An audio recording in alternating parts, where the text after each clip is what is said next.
Hello, welcome to RC Video Reviews. In this EdgeTX snippet, I'm going to show you some EdgeTX navigation tips and tricks.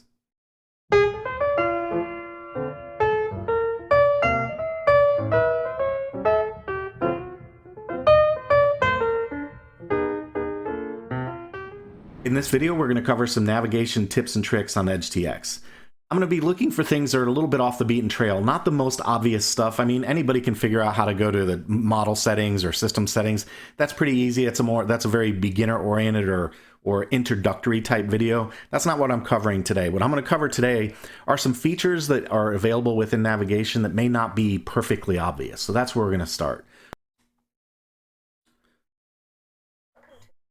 So as I power up the radio, I have the radio set to warn me if my throttle's not idle. You can fix that a couple of different ways. The most obvious one is pushing the throttle down to 0, but if that doesn't matter to you, you can also dismiss it by pressing on the screen or pressing any of these buttons. You do even get a message down here that says press any key to skip, but we'll do it the conventional way by reducing our throttle. After all, that's why we have the warning set in the first place. You notice on the second screen, we have switch warnings, and we can, same thing, we can either dismiss by pressing any spot on the screen, including the button, or any of the hardware keys, or by setting our switches where they belong. So in this case, I'm just going to set one of them. We'll get rid of SA by pushing SA into the up position, and we'll do SB in the up position. So that's how I got rid of two of the warnings. But if I just want to dismiss this one, I can either press one of these keys or somewhere on the screen. So we'll just touch the screen, and there we go, we're into the radio. Okay, the next thing I want to talk about is the screen swipe. I have a couple of different screens set up on this model. One of them is this screen that you see with some outputs and a little EdgeTX logo. But did you know you can switch screens by simply doing a swipe, just like you do on your cell phone? So here's a second screen that I have set up with my flight timers and another output screen. And then here's a third one with just a flight time. So you can swipe back and forth just by pressing on the screen and move back and forth. You can also navigate, of course, by pressing the buttons, but if you like to use the touch screen, you can swipe back and forth just by moving your finger across the screen, just like that. Hey, if you like the work I do here on RC Video Reviews, please consider joining me on Patreon. For about the price of a cup of coffee, you can help me keep making videos just like this one. If you'd like to help out, there's a link in the description and on your screen. Just like on the screen, you can also swipe the select screen. So when you press any open space on the screen, you get this select option that brings up main functions of the radio. So you can click on any of these, of course. You can use a scroll dial, of course, to select. But did you also know you can swipe? You can swipe left and right on this screen. And when you swipe left, it brings up a whole new set of options. I want to cover a couple of really cool things in here that I know a lot of people aren't aware of. The first one we're going to talk about is resetting the flight. So all I did to get here was I pressed on an open area of the screen and I swiped left, and I'm going to hit reset telemetry. Now, once I get into reset telemetry, notice there's some options in here: reset flight, reset timer 1, 2, 3, and reset telemetry. I'm going to select reset flight first because this is a kind of a cool trick. When you select reset flight, it has the effect of reloading the model. So here we are back at the warning screen telling me my throttle's not idle and my switches aren't where they belong. So this time I'll dismiss by pressing somewhere on the screen. There we go. So we've dismissed. Another function under reset telemetry is the ability to reset your timers. Notice my flight time is set at 4 minutes and 26 seconds and my total time is 24 minutes and 14 seconds.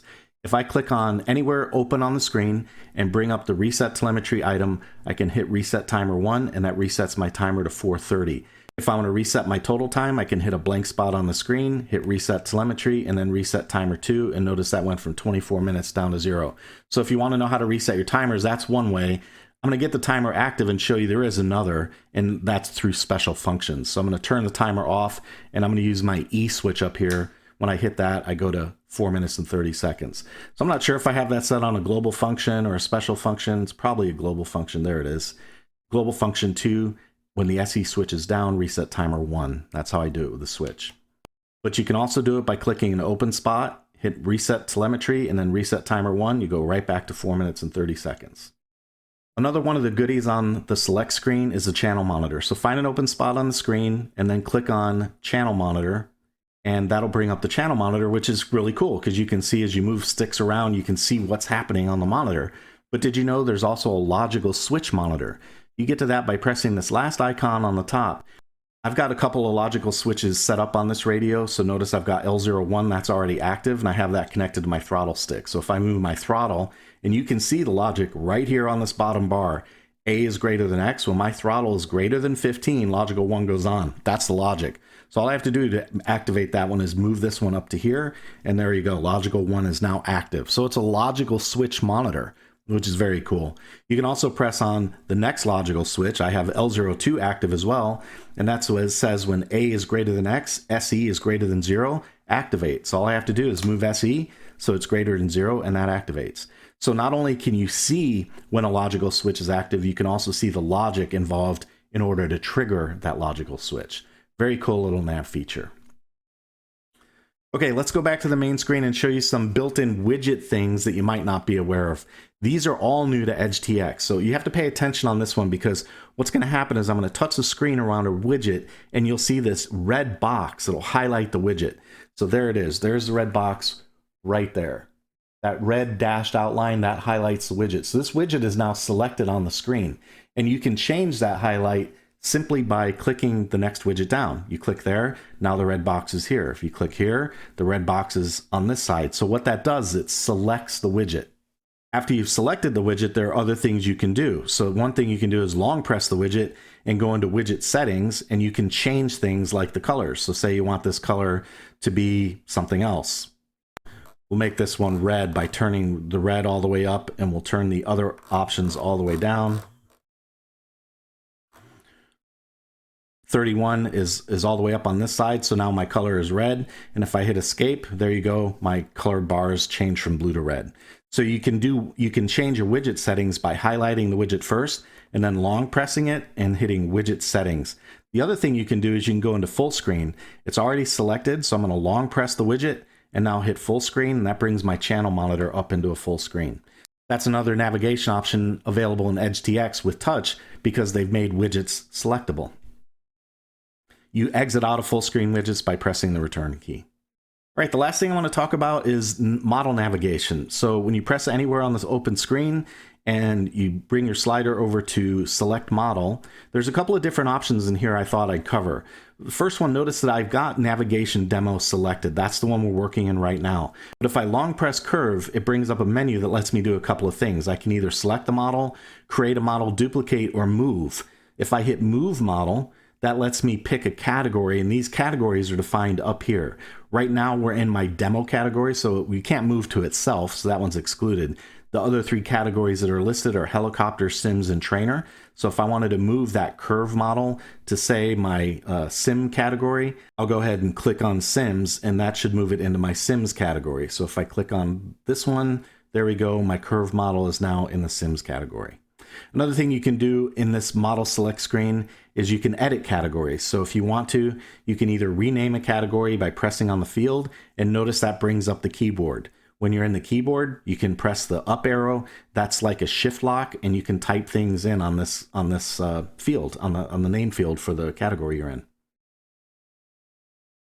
Then, of course, if you want to move a model to another category, you can long press it, hit move model, and then pick the category you want. I'm going to put it back in demos where it started, and that brings me back to the demos category, and there we go. There's my navigation and curve. It did kind of reorder those, I noticed, so it put curves over here and navigation is first now since I moved them.